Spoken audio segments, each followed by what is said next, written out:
All right, we'll begin on the matter of what I would consider 4 reasons why community Christianity is becoming increasingly difficult. I'm speaking more here of the Western world, though it may be applicable in other places as well.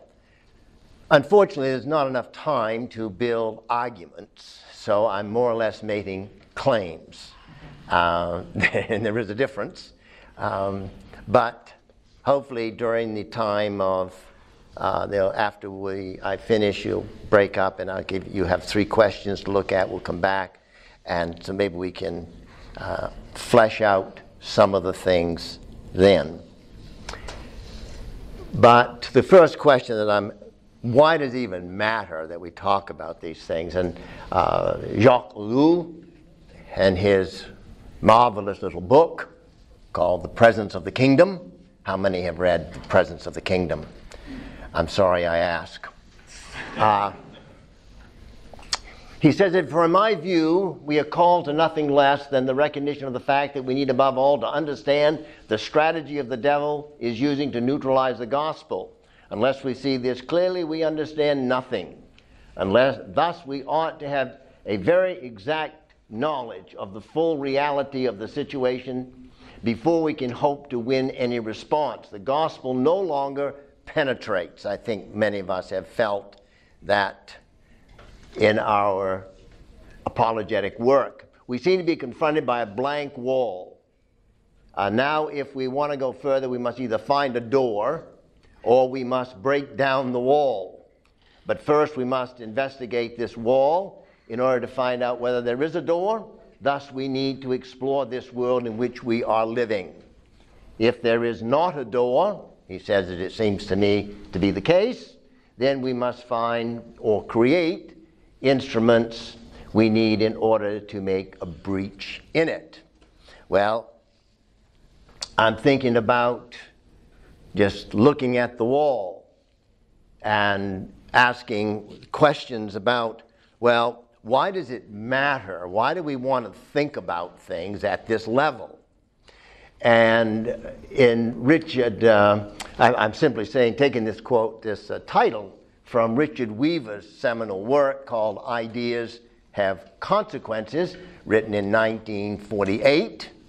But Neil Postman, in telling us about why ideas have consequences, he said, new technologies alter the structure of our interest, the things we think about.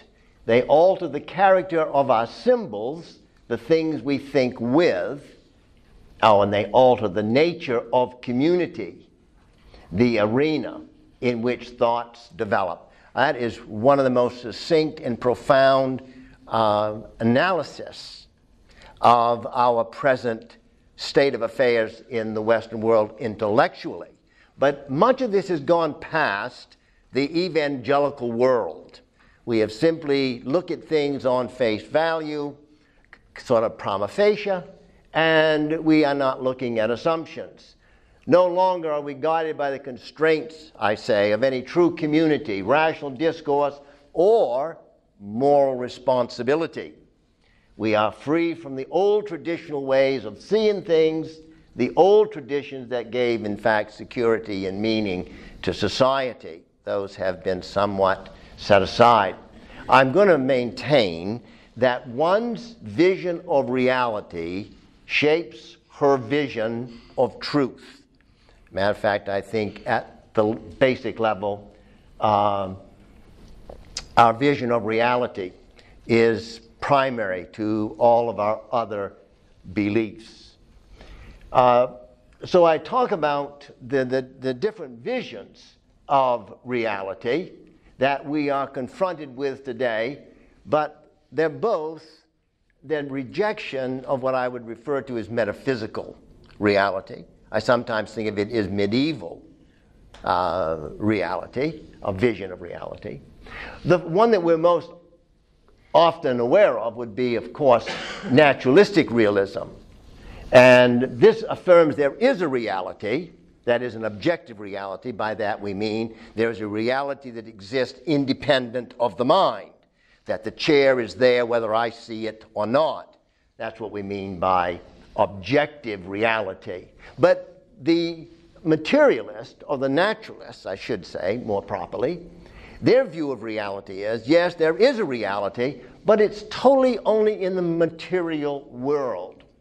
The signers of the Humanist Manifesto, people like Paul Kurtz, offer a realist view of reality, but a naturalistic vision of reality. He calls it scientific naturalism. This comes out of the Humanist Manifesto 2000. That was signed by 70 intellectuals around the world.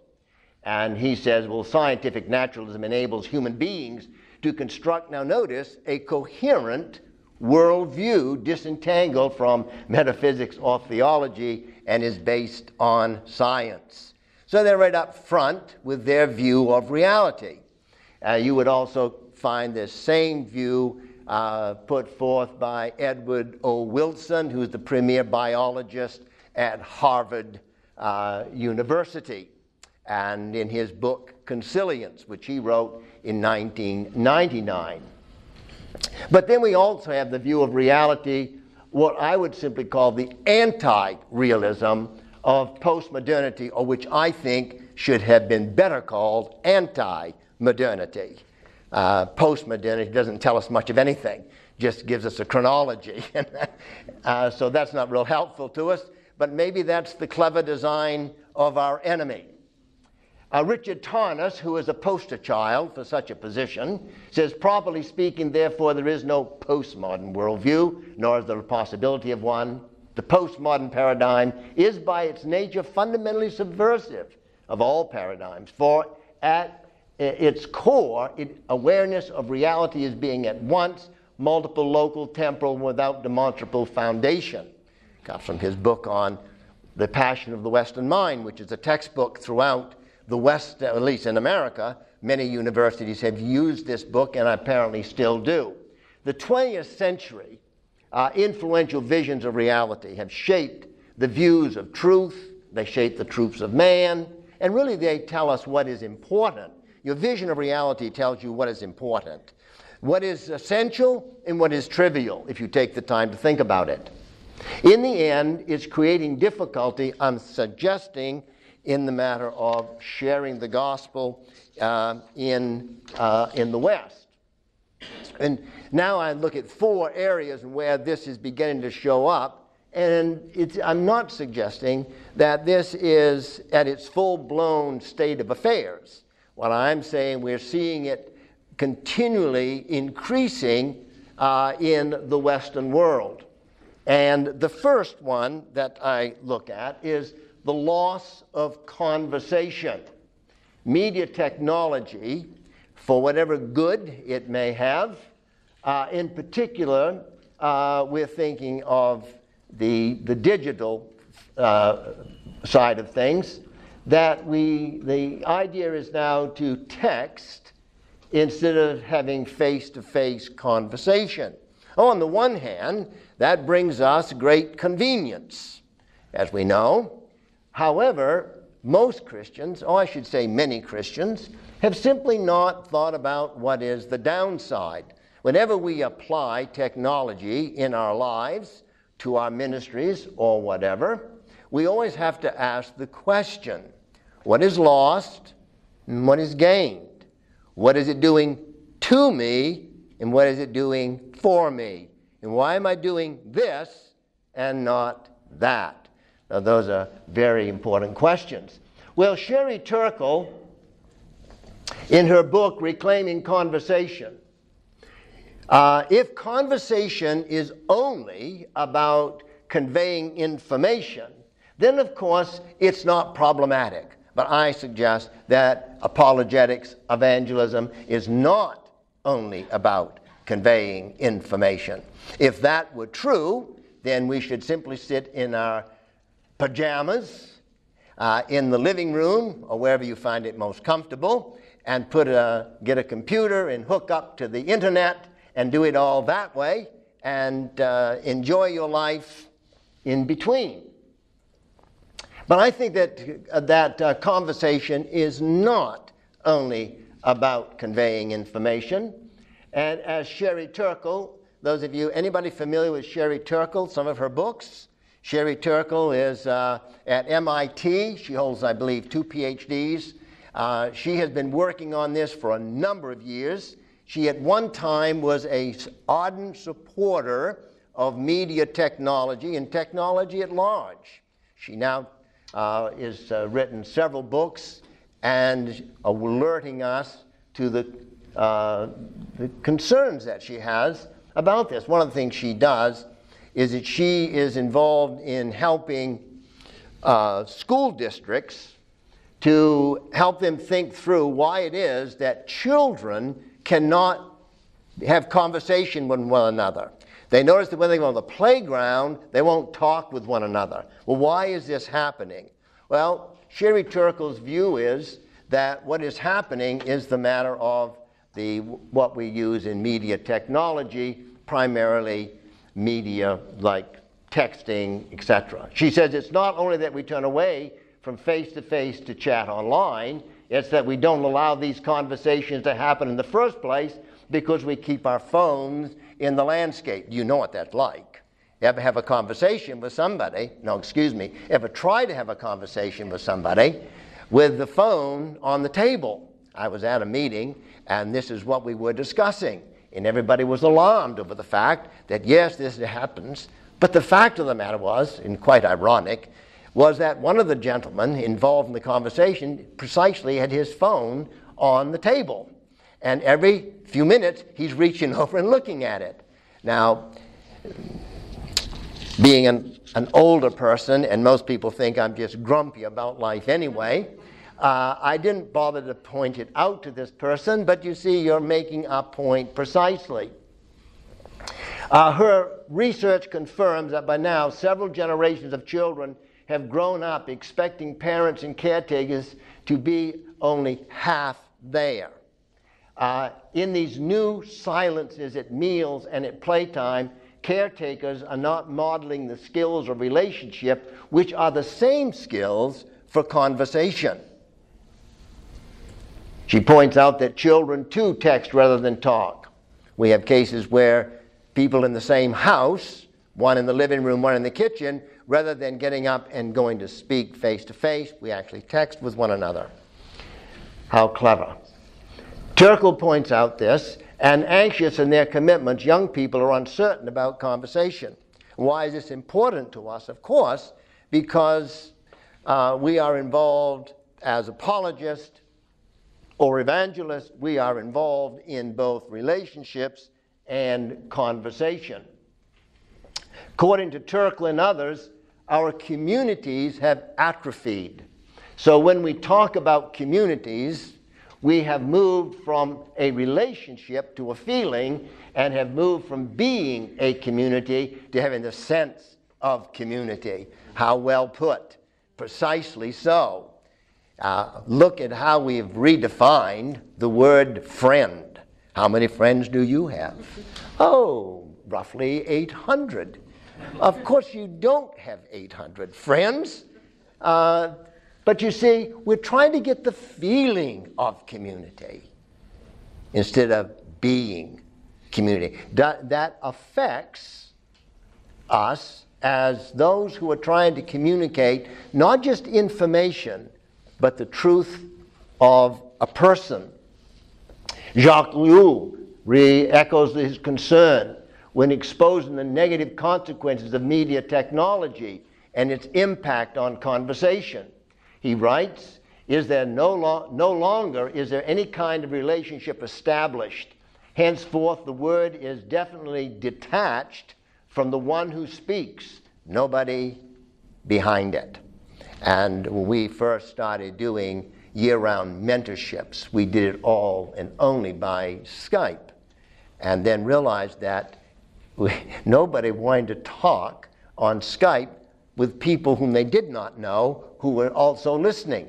So we began to work and have everybody meet and get to know each other before we started doing the webinars. And that really made a significant difference.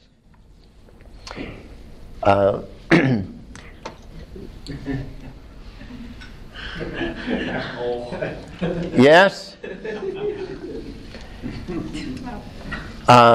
We're now having a number of accidents because people aren't watching where they're going.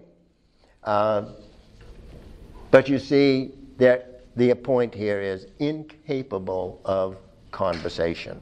That makes the work of apologetics more difficult. How do we engage?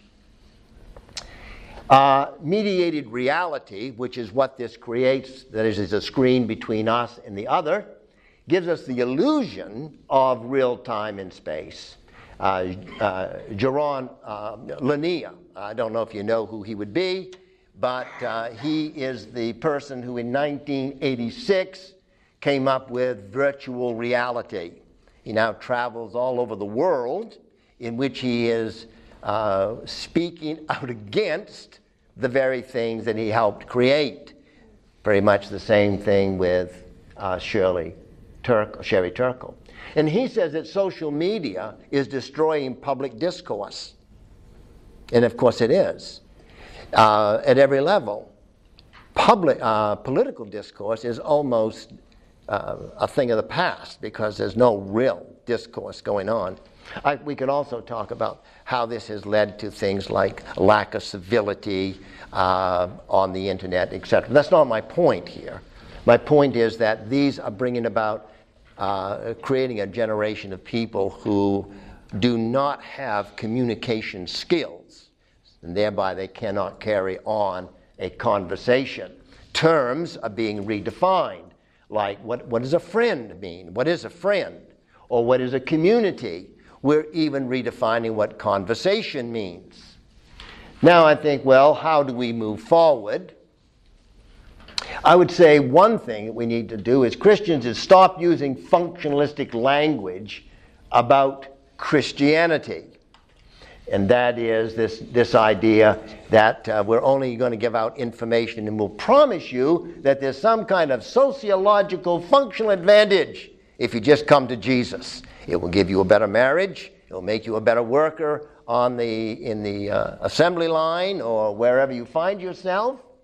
And I hear that language coming more and more from Christian circles, and I think we really need to stop and think about the implications. Rely less on media technology for things that do not fit. I'm not against media technology. I'm only saying we need to figure out where it works best and where it is not an asset but a clear liability. And I would include that, of course, in the church. Give space and time for reflection, and that would require silence. Even in our churches, there is so much noise going on from the beginning of the service that no one has much time to think, to reflect. In fact, I think it's unconsciously probably that this is done, that you don't have time to think. Interestingly, Turkle points out, she said, if one way toward reclaiming conversation is to reclaim solitude, people don't want to be silent. Do you start feeling very uneasy when somebody doesn't talk? Will somebody say something? Yeah, right. We don't like that very much. And because we've been living in a world of noise, we have not done much in developing reflective skills or even meditation, which is not a bad thing. And then I would say we need to be more intentional about our face-to-face conversation. There's an interesting story that comes from the Amish community, and they do not allow telephones in their home. Now, they're not against telephones. There are telephones, but they're at the telephone box, which is kind of an anomaly today. But so that if you need to make a call, you can. But their reasoning is, if you have a telephone in your home, when you wish to speak to your neighbor, you will call your neighbor rather than go and talk with your neighbor face to face. and they think that human relationships are really important, so therefore this is not a good thing. So have a telephone for needs, but keep it out of the house. And maybe that's the only way some of us get around these things. I don't know about you, but I just have to make the practice of leaving my cell phone in the car on Sunday mornings. Why? Well, because I'm as likely as anybody else during a boring spot in the service that lasts for more than 30 seconds, and unfortunately there are many of those. You pull out your phone, right, and check. Maybe there's an email. Somebody's trying to get in touch with me because I am rather important, by the way. Well, this is really becoming a serious thing for us if conversation is important, which I think it is, particularly in the sense of dealing with the gospel. The second thing is the decline of rational thought. Relativism has now made each person correct. So why should you have to have any kind of a debate? Why should you confuse similarity and sameness? Why would you ever consider assumptions behind the claim that one is making? Therefore, everybody is kind of right, so there's really no need for an argument at all. There's no need for logical thought. And there's always a need for technology to give me fits. I don't know. Well, it's decided that it won't work that way. People can't follow an argument today. They can't follow an argument. But the gospel is an argument, is it not? I mean, if you can't step in the middle of the conversation and say, oh, do you know that Jesus died for you? Well, it makes absolutely no sense unless you really need to have somebody die for you. And in what way do they need to die for you? Well, that means you have to build a story from creation, fall, and up to redemption. But if people can't follow those arguments, and don't bother me with that. Just bottom line it for me. How many times have I heard that? Just bottom line it for me. Well, isn't this so aggravating? Yes? All right. But I'm not going to complain. Arguments are either unattached to an issue or they're merely emotive rants. I was listening to a young lad who was being interviewed on television, and he was being asked, should California become a sanctuary state? Of course, he said, we should. And so the interviewer said, well, but why should we? And he said, well, don't you realize, he said, everybody's here, and they're just here. We're all trying to do the same thing. We're just trying to make a living. I said, isn't that a perfect argument? So I should go to the bank, put a gun out, and say, I want all the cash you have. They said, what are you doing? Well, I'm just like everybody else. I'm just trying to make a living. Well, that's a pitiful argument. But this lad thought he had really done something quite marvelous. In her book, Jean Twenge notes in her title, iGens. If you're not familiar with iGens, I hate this, that we've divided the population up into X and Y and Z and iGens and all the rest of it. iGen are those people who were born after 1995, and they never had lived in a world without the iPhone. And she says they're more tolerant. Well, yes, they are. But why are they more tolerant? Well, they're more tolerant. It's a tolerance of indifference. They simply don't care. So of course you're more tolerant. I don't care.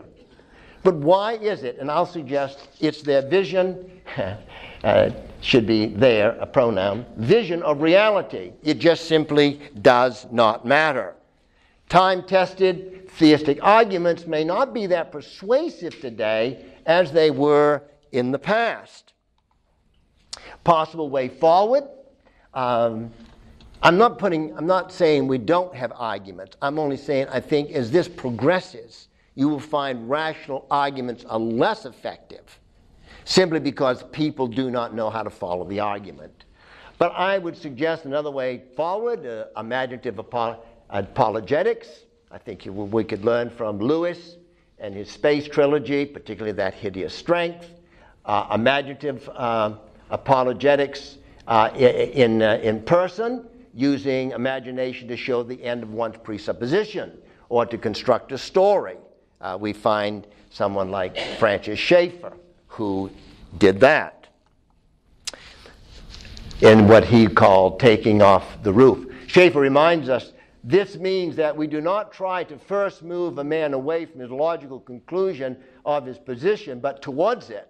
We should try to move him in the natural direction of his presuppositions where they will take him, and let him see that for himself. You don't tell him where it would take him. You help he or she see it. Lewis explains, in other words, you must show that a man is wrong before you start explaining why he is wrong. And that would take, the first would take a rational argument. I'm just suggesting that these might be ways that we as apologists would find a way forward. That was going in the wrong direction, I'm sure. Oh, Alistair McGrath says of Lewis's analysis of the limits of reason makes it clear that we need more than rational arguments to challenge the spirit of the age. Thinking about along the line what Jacques Ellul is telling us. If a myth is caught, it begins to work its magic of intellectual and moral transformation. Lewis did this with an intentional view of medieval realism, or metaphysical realism, as seen in, as I've said, the Chronicles of Narnia or others. The third thing is the obsession with options. Technology has now given us a multiplicity of options, which really requires a high degree of moral fiber. You know, Henry Ford said, or supposedly he said, you can have any color car you want, as long as you want black. Well, now you see there's not much choice in the matter there, is it? But the more choices we have, so we have this real strange developing desire for options. Einstein says by using media technology keeps the options ever present before us, ever feeding the insatiable desire for the next new option. Now think about how that interferes with the gospel. Sherry Turkle, who is quoting Myers and Lane, who independently concluded that in American society today an abundance of choice, and this would apply to choices in products, career paths, and people, often leads to depression and feelings of loneliness. Lane points out that Americans used to make their choices in communities surrounded by the givens of family, neighborhood, and workplace. We have not even considered what this is meaning for us as apologists.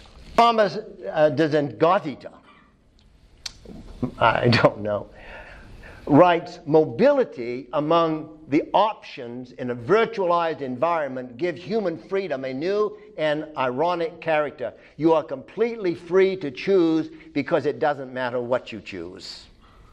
How does that impact the gospel when Jesus is not an option among the many? He is the only way. He's not an option. He is the way, the truth, and the life. And he says, this is why you're so free. When you only have one option, the choice really weighs heavy. But if we have 20 options, well, the good thing about it is, if this one doesn't work out, guess what? Just switch the channel and take the next one. We see that in married life. We see that in education. What's happening in education because of this is, well, I can't laugh because it makes me cry. Not the laughter, it's the way things are going. The loss of commitment, this leads to a loss of commitment and sacrifice. It's leading to a loss of commitment and sacrifice in our churches, because I think evangelicals have not understood the impact this is having. And of course, what does it mean to people that we are working with and speaking to about the gospel? And it is a call to commitment and sacrifice. That's right, quite opposite of everything that is in their culture today. We are actually, this psychologist, Schwartz, he talks about the paradox of choice. They were actually happier with fewer choices. But of course, I could explain why people love choices, but that's not my point here. Now, what might be a possible way forward? Well, for one thing, avoid methods that encourage a lust for options. Now, this is going to be really hard, but it needs to start in the church. We now feel we've got to give everybody as many options as possible. So we have 16 services on Sunday, and one is, it is not any longer one size fits all. We will meet your desire for options. And so we find people have no commitments. They say, well, and they're not embarrassed by this. They say, I go to your Sunday school class for a month, but they're teaching something over here I'd really like to go to, so I'm not going to be in your Sunday school. I'm going to go over here in this Sunday school class next. Well, that works for continuity, of course. Well, we need to avoid methods that encourage this lust for options. That would mean how we structure our church services. Avoid speaking of Christ as if he were just another option. This comes up several times. I used to see this sprayed on overpasses in America. Try Jesus, what have you got to lose? Well, if that's what you think Christianity is, if that's what you're giving your life for, if you think that's what people in the past have given their life and shed their blood for, then you have a total misunderstanding of what Christianity really is. It isn't so much that these things in and of themselves are bad. It's that some of these things are simply not fitting. They don't fit what we are doing.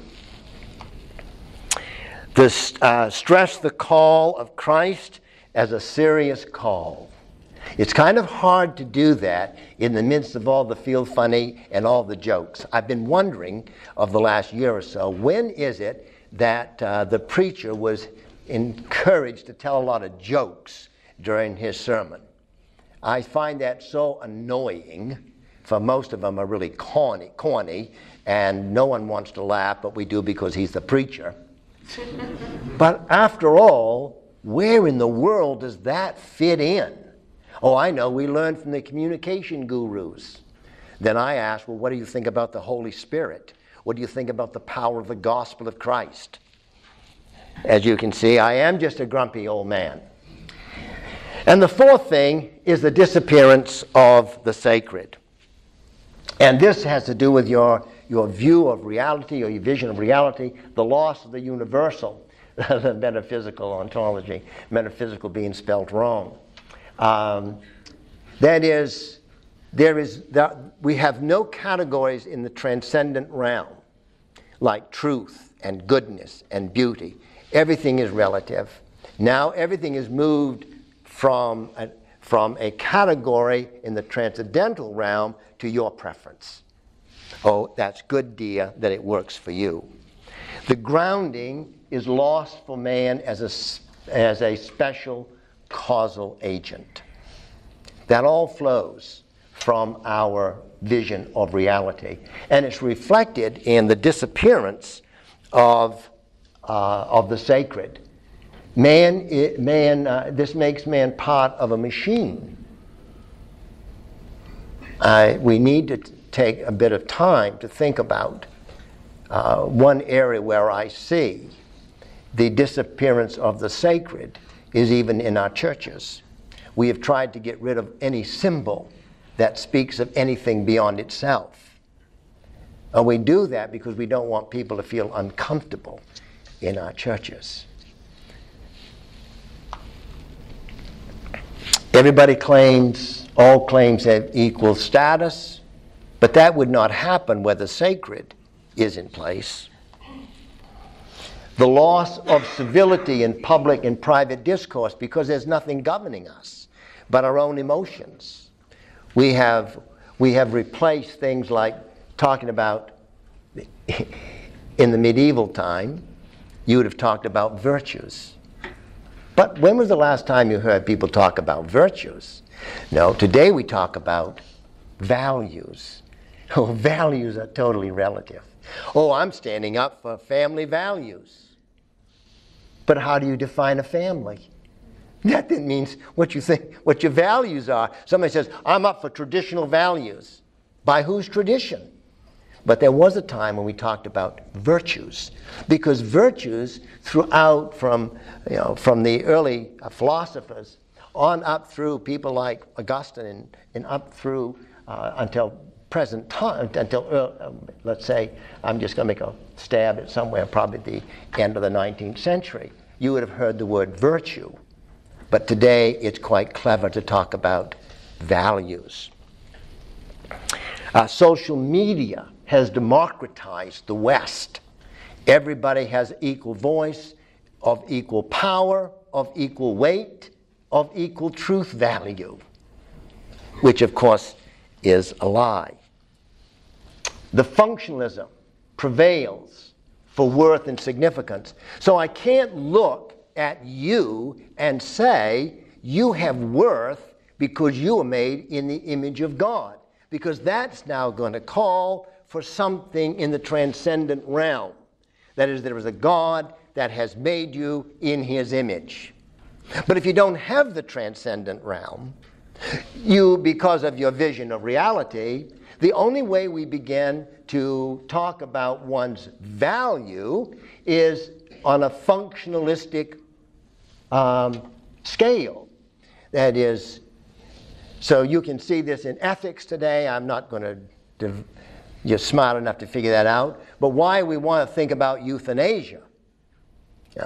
We talk about abortion and euthanasia. Quite frankly, the latter now concerns me more, because I'm afraid somebody's just going to think Bruce isn't really very serviceable anymore, and he doesn't have a whole lot to offer to society, and he probably is going to cause a great drain on our medical facilities, so why not just do the right thing. Just put him down carefully. But you see, do you see what flows out of this? And how when you and I speak about the gospel, we are trying to bring in the sense of the sacred, that there is something more than the physical world. And as this continues to disappear, well, I think we'll find ourselves in continuing difficulty. There is a flattening or a leveling of society. Words don't mean anything. I've sat in meetings after meetings where the same person says, oh, let me introduce to you my best friend. I go to the next meeting, same person, but a different one being introduced. Let me introduce you to my best friend. Well, now, when that person calls me their best friend, it doesn't mean anything to me, because there are 100 others out there who are best friend. Well, this has come about. What happens when we flatten society, when we level out society, words take a terrible hit. And we don't pay attention to words sufficiently as to what am I saying, what word is best used for this or for that. Diversity. There's much being said today about diversity. But realize that if you do not have the sense of the sacred, on which grounds there is an equality amongst humanity, trying to bring about diversity only leads to warring tribes. I could point to some places very close to my home where that's happening right now. And don't expect it to get any better.